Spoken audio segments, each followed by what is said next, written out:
अस्सलाम वालेकुम क्लास। आज हम बिज़नेस स्ट्रेटजी में जो टॉपिक डिस्कस करेंगे the business vision and mission. हम हमेशा ये समझते हैं कि मिशन और विजन इंटरलिंक होते हैं, इंटरचेंज होते हैं। Your mission focus on today but on the other side when we are talking about vision, your vision focus on tomorrow. Mission जो आपका होता है वो आज के लिए होता है, प्रेजेंट के लिए होता है, करंट सिचुएशन के लिए होता है, बिज़नेस के लिए होता है। और जो आपका विजन होता है वो लॉन्ग टर्म होता है। और मिशन जो आपका कंसिडर किया जाता है वो 5 to 6 मंथ्स पे, जबकि ऑन द अदर साइड अगर हम देखें तो विजन आपका 10, 12, 15 साल के आपके स्ट्रेटजिक प्लानिंग के ऊपर होता है। में आप एक साहब को देख रहे हैं जो कि खड़े हुए सोच रहे हैं कि उन्होंने 12 साल के बाद इस पोजीशन पे पहुंचना है। जो वो सोच रहे हैं, जो वो प्लान कर रहे हैं, वो उनका विजन है कि 12 साल के बाद वो अपने आप को उस पोजीशन पे देखना चाहते हैं। But on the other side जहाँ पे वो करंटली खड़े हैं, जो वो करंटली उस कर रहे हैं, उस टारगेट को, उस विजन को अचीव करने के लिए वो जो एक्टिविटीज़ कर रहे हैं उसको हम मिशन कहते हैं। मिशन आपका टुडे करंट सिचुएशन पे होता है, उसमें आप आज को फोकस करते हैं। But on the other side अगर हम देखें तो विजन जो होता है वो फ्यूचर ओरिएंटेड होता है। What is mission? Mission is the core purpose of an organization और a company. It is a summary of the aims and core values. अगर हम मिशन देखें तो कोर पर्पस कि आपके बिज़नेस का, आपके ऑर्गेनाइजेशन का मेन पर्पस क्या है, आप क्यों एग्जिस्ट कर रहे हैं।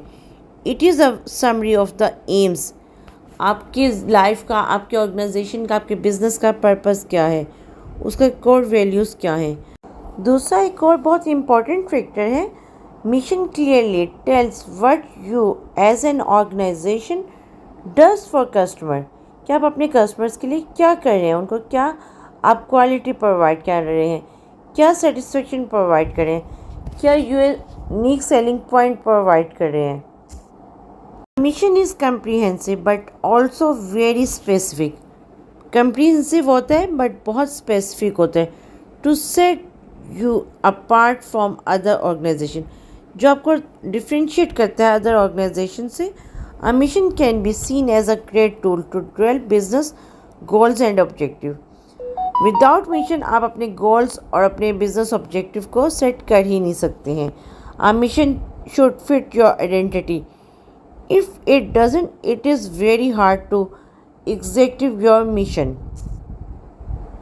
स्टेटमेंट की जो डेफिनेशन को अगर हम डिस्क्राइब करें, is the written declaration of an organisation core purpose and focus that normally remains unchanged over time. Mission के लिए आप 5 क्वेश्चंस को पॉइंट आउट करते हैं। Who is your company, what do you do, what do you stand for and why do you do it. Question number 3, do you want to make a profit और is it enough to just make a living. आप profit के लिए business करना चाह रहे हैं, काम करना चाह रहे हैं, ऑर्गेनाइजेशन बनाना चाह रहे हैं, या जस्ट आप एक NGO और नॉन प्रॉफिट ऑर्गेनाइजेशन खोलना चाह रहे हैं। Question number 4, what market are you serving. आप किस इंडस्ट्री में ऐड होना चाह रहे हैं।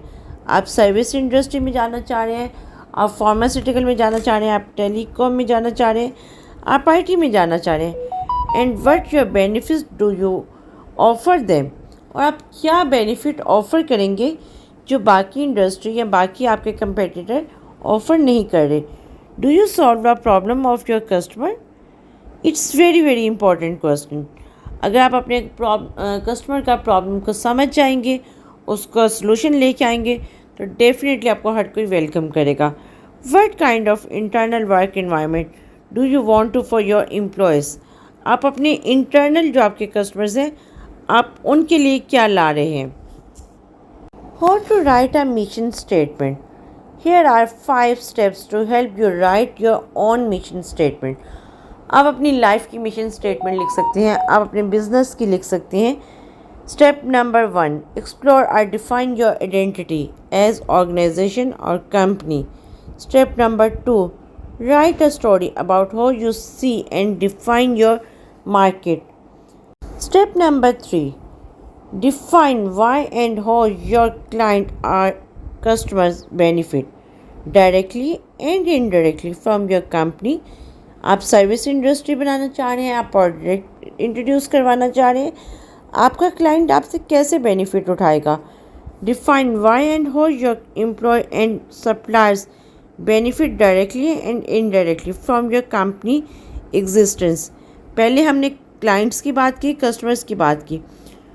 Now we are talking about in fourth point कि हमारा जो एम्प्लॉयज़ हैं, हमारे जो सप्लायर्स हैं, वो हमसे डायरेक्ट बेनिफिट लेंगे या इनडायरेक्ट लेंगे. Define fifth, last but not the least one, define why and how the owners and other stakeholders of the company benefit directly and indirectly from the company existence. जो आप company बनाने जा रहे हैं अपनी, उसमें जो ऑनर्स हैं, जो आप खुद हैं, स्टेक होल्डर्स हैं आपके, तो वो आपसे डायरेक्ट फ़ायदा उठाएंगे, इनडायरेक्ट उठाएंगे और किस वे से उठाएंगे. हम विजन और मिशन को एक और एग्जांपल से डिफ्रेंशिएट करेंगे. विजन, अगर सपोज़ हम एक टीचर, एक पर्सन को लेते हैं, वो टीचर बनना चाहती हैं in future, to become the most famous teacher. ये उनका विजन है कि वो पाकिस्तान की, दुनिया की सबसे फेमस टीचर बने. और मिशन उनका क्या है? To spread knowledge. ज़ाहिर बात है वो नॉलेज को स्प्रेड करेंगी. नॉलेज को जितना वो फैलाएंगी, जितनी वो अपनी बात को शेयर करेंगी, उतने ही ज़्यादा स्टूडेंट्स उनके फ़ैन बनेंगे और पाकिस्तान की क्या, वो दुनिया की, वर्ल्ड की बेस्ट टीचर बन जाएंगी. और ये उनका विजन हो जाएगा. आप देख सकते हैं कि जिस तरह मैंने अभी बताया, to become the most famous teacher, it's your vision. But on the other side, आप इस विजन को अचीव करने के लिए प्रेजेंट में रह के to spread knowledge, it's your mission. You see a vision, a verbal image of what we ultimately want to achieve. जो आप जिसको अचीव करना चाहते हैं, you have a mission, your business purpose and market sector. कि आप क्यों exist कर रहे हैं, आपका पर्पस क्या है. आपका एक विजन होगा, उसको अचीव करने के लिए you must have your vision as well.